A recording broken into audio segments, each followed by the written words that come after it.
Olá, bem-vindos a mais uma videoaula de Biologia, hoje com o tema Potencial de Ação. O potencial de ação explica que as células possuem uma determinada voltagem provocada por íons positivos e negativos dentro e fora das células. Como você pode ver nesse exemplo aqui, eu tenho o sódio na parte externa e o potássio na parte interna da célula e uma polarização de sua membrana. Este exemplo aqui é um potencial de membrana em repouso.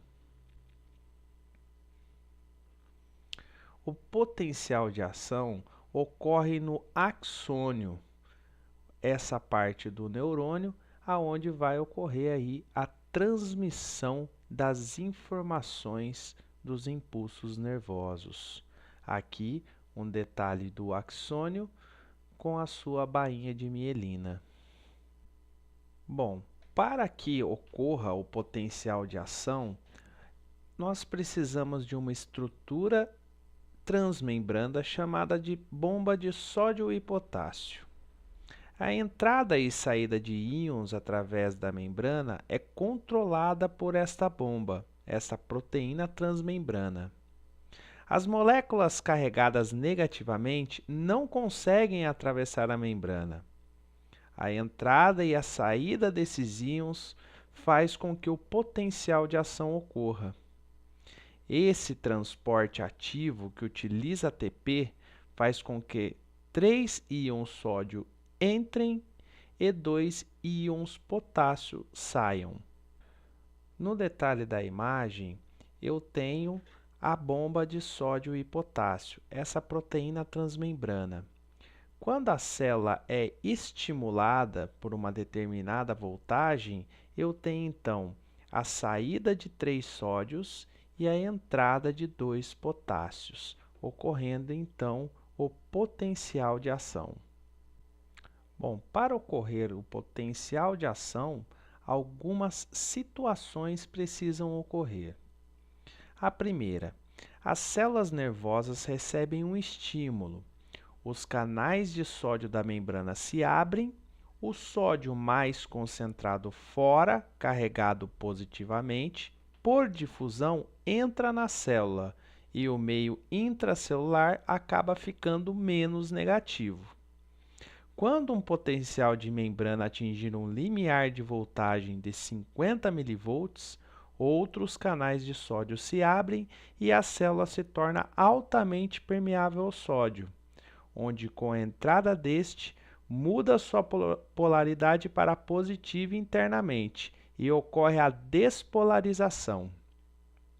Ao atingir certa voltagem positiva, mais 40 mV, os canais de sódio se fecham e abrem canais de potássio, que por difusão entram na célula, reestabelecendo e repolarizando a célula. A entrada de potássio é tão grande que deixa o interior da célula ainda mais negativo, causando a hiperpolarização. Bombas de sódio e potássio restabelece a concentração basal desses íons, garantindo o potencial de repouso. Nesta imagem eu tenho um gráfico que ilustra o potencial de ação.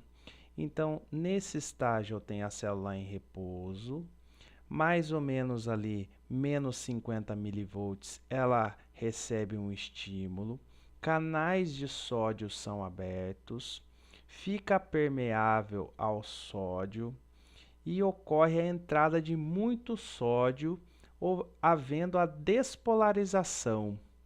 Quando atingir um limiar de 40 mV, os canais de sódio se fecham, abre-se os canais de potássio e o potássio começa a voltar para o interior da célula, havendo a repolarização.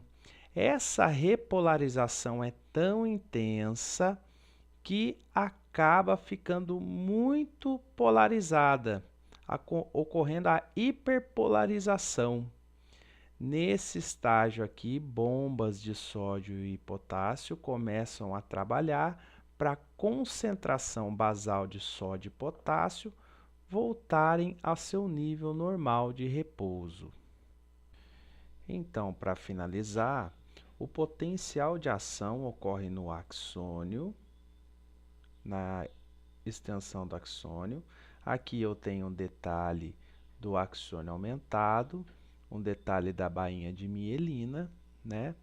Então, pessoal, o potencial de ação é igual ao impulso elétrico, e a função do impulso elétrico é permitir a transmissão da informação nervosa pelo corpo.